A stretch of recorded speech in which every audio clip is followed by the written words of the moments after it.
Olá pessoal, saudações de paz. Hoje, dia 9 de maio de 2021, domingo, são 10 horas e 38 minutos. Estamos falando da capital de Alagoas, Maceió. Também considerado hoje Dia das Mães. E a partir daqui quero mandar um parabéns a todas as mães do mundo. Pessoal, um tempinho já faz que a gente não havia gravado vídeos, dado a ocupações de trabalho. E a gente, para fazer um vídeo, precisa de dedicação plena, precisa de pesquisas, para não dizer besteiras, né? Mesmo assim, às vezes nós falamos algumas, mas isso se dá pelo fato de sermos humanos e falhos. Mas a gente procura sempre trazer algo com muita responsabilidade e evitar ao máximo os erros. Então hoje nós vamos trazer aqui um tema que diz melhores do que Deus. É fruto de uma investigação que nós fizemos particular e nós chegamos a esta conclusão baseado em conceitos, baseado em estudos que nós fizemos a respeito do conceito que se tem sobre Deus. Então a gente chegou à conclusão de que o conceito humano e filosófico a respeito de Deus, principalmente o conceito judaico-cristão, faz com que a gente perceba que existem seres humanos melhores do que Deus e que Deus é pior do que alguns seres humanos. Nós vamos tratar deste assunto aqui. Fique conosco. Há um versículo na Bíblia, registrado nos evangelhos de Mateus e de Lucas, que diz assim: ora, se vós sendo maus, ou se vós que sois maus, sabeis dar boas dádivas aos vossos filhos, quanto mais vosso Pai que está nos céus dará coisas boas aos que lhe pedirem. A tradição diz que isso aqui são palavras de Jesus. Tudo que se sabe ou que se está escrito sobre Deus não pode ter sido ele que disse diretamente sobre si mesmo. Ou como se diz, veio por revelação divina. Na verdade, o que se sabe sobre Deus e o que se está escrito sobre ele veio como fruto da imaginação de uma determinada cultura ou por um conceito aceito e imposto pelos antepassados, que se tornou mais na frente verdade absoluta. Por isso que se vê Deus agindo no passado, no Antigo Testamento, de uma forma e no Novo de outra. Isso se dá pelo fato de que o conceito foi ampliado ou reinterpretado. E não significa que a personalidade de Deus tenha mudado ou venha sofrendo alterações no decorrer do tempo e do período. O que acontece é que o que se pensava sobre Deus em uma determinada época passou a ter outro sentido em outra época mais atual. Um novo pensamento mais atualizado deu lugar a um antigo. Na verdade, o que se muda não é Deus, o ser, a personalidade, o caráter, mas sim o que se pensa, se entende e se diz sobre ele. A maioria das coisas que disseram a você sobre Deus não foi Deus que de fato disse. Foi aquilo que os homens imaginaram, o que de fato Deus é e faz. É bom que você, a princípio, entenda isso e coloque isso na sua cabeça de uma vez por todas. Quando você lê alguma coisa sobre Deus, às vezes dá a impressão que é Deus diretamente falando. Mas por trás disso, antes disso, teve uma interpretação humana como fruto da imaginação. Ele achou intuitivamente, racionalmente ou metafisicamente que Deus é como ele está falando, é aquilo que ele está falando. Por exemplo, o conceito que se tem sobre Deus no Antigo Testamento é de que ele não preparou um lugar de sofrimento eterno para os chamados ímpios, mas sim que ele apagará sua alma, isto é, a memória deles para sempre. Ou seja, estes não gozariam de bem algum no futuro, pós-morte física. Já no Novo Testamento, o conceito é de inferno consciente para esse tipo de pessoas. O que mudou não foi a opinião de Deus sobre o assunto, mas sim a abordagem teológica e filosófica, que na maioria das vezes e quase sempre é fruto de influências culturais da época. Tudo é, portanto, resultado de um novo conceito em cima de um conceito antigo que havia previamente sido elaborado. Nada, portanto, é absoluto, infalível e nem imutável. Com o tempo, esse conceito, que até então era considerado finalizado, pode e veio a sofrer alterações. Isto acontece de fato, ainda que de forma lenta e gradual. E isso tanto pode ser bom como pode ser ruim. Todavia, as quebras de paradigmas são inevitáveis e às vezes extremamente necessárias. Entretanto, nada, como eu já disse, é imutável, infalível ou inerrante e plenamente divino. Também não descarto a participação do ser divino nesse processo. Quero dizer que o que acontece são interpretações e reinterpretações, velhas e novas formas de se querer entender o metafísico, dosado com interferências e imposições humanas sob o ponto de vista acerca de uma divindade. Vamos agora à afirmativa inicial que diz que existem seres humanos melhores do que Deus. Vamos explicar por quê.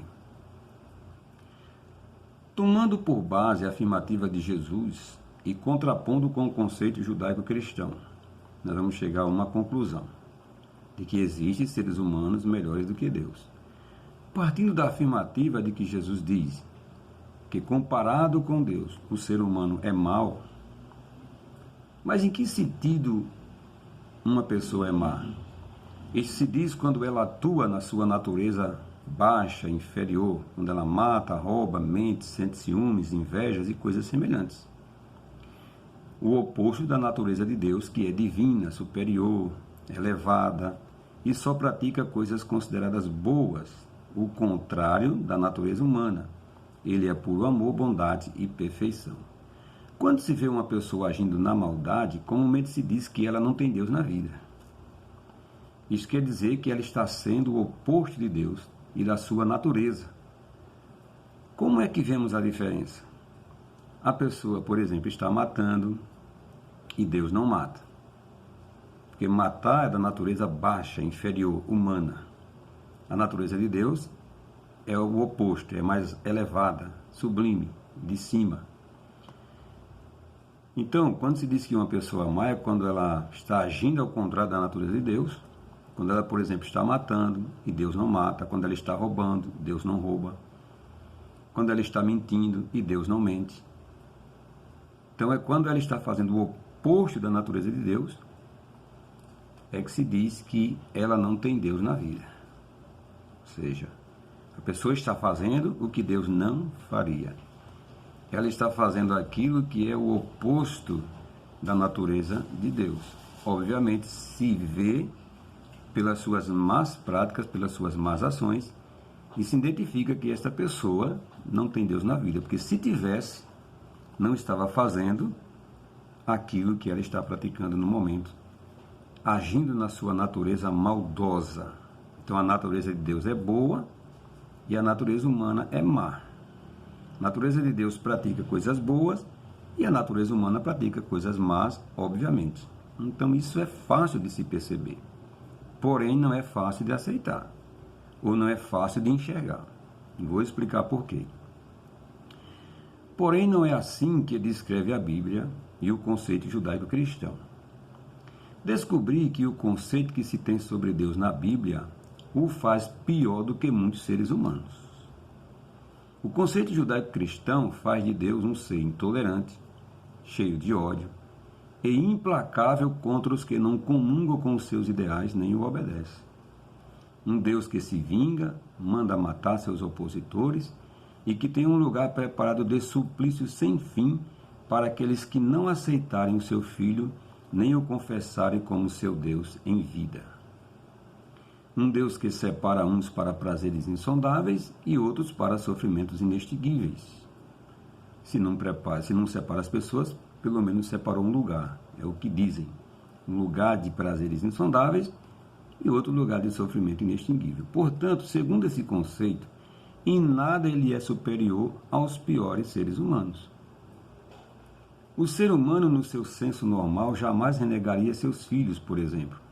Ainda que estes não quisessem seguir seus preceitos, nenhum ser humano, no seu bom senso, teria a coragem de lhes preparar um lugar de sofrimento e castigo eterno. Você, no seu bom senso, cheio do amor de Deus, cheio do Espírito Santo, teria a coragem de preparar um lugar de sofrimento para um seu filho desobediente, rebelde, que não anda segundo os seus preceitos ou as suas normas?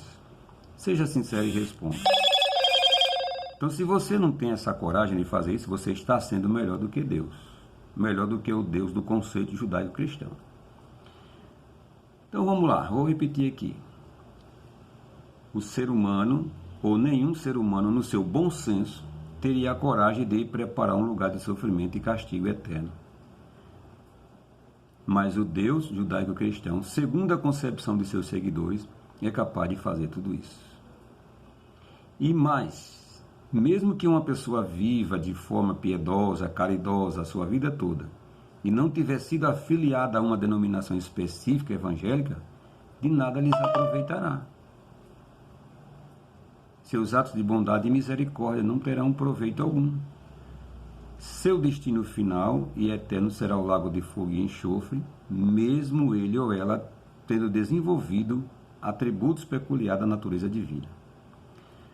Um ser humano, no seu estado de bom senso, não teria coragem de fazer descer fogo do céu para consumir pessoas, não teria coragem de fulminar alguém só porque tocou em um objeto chamado sagrado, de matar alguém porque não lhe deu elogios, ou porque alguém vendeu uma propriedade e só lhe deu 50% do valor, quando esse mesmo ser humano não precisava de dinheiro.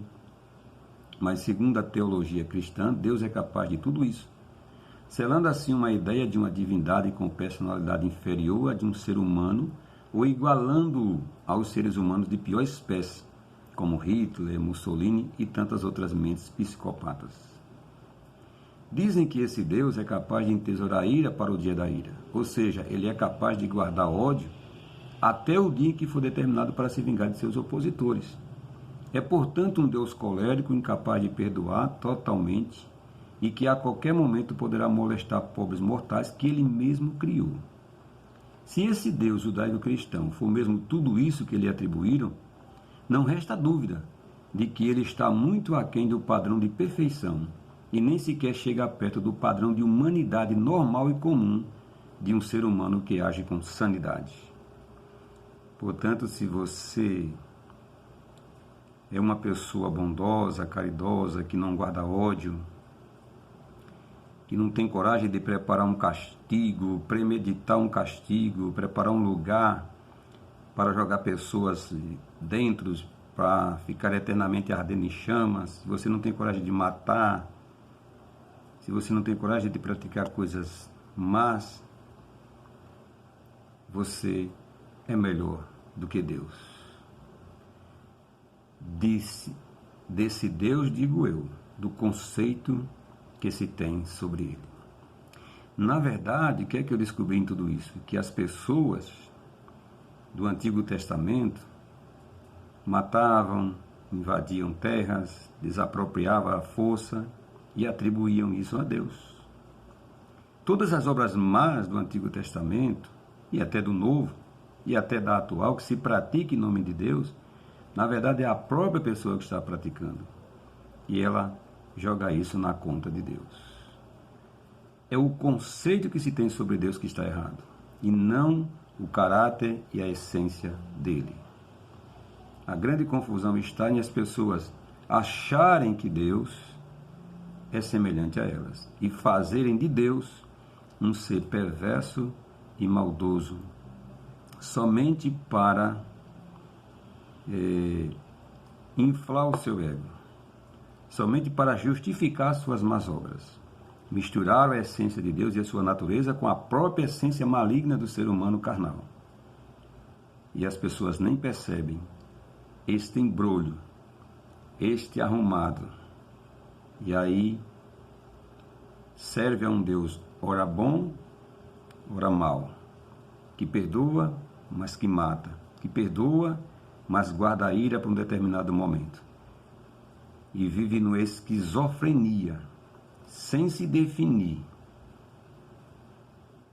e agindo com pendências para o bem e ora com pendências para o mal, e achando que assim é a natureza de Deus. Tudo que está escrito sobre Deus e seus atos de maldades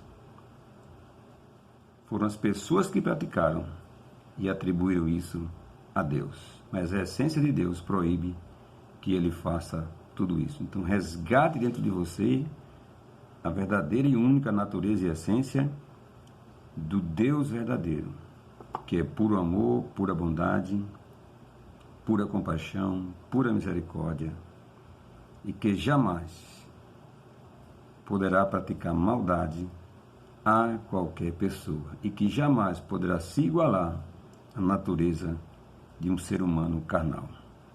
Sua natureza e essência é oposta à natureza e essência do ser humano. Portanto, o que está escrito sobre ele e sobre os seus atos de maldade são atribuições, são conceitos humanos.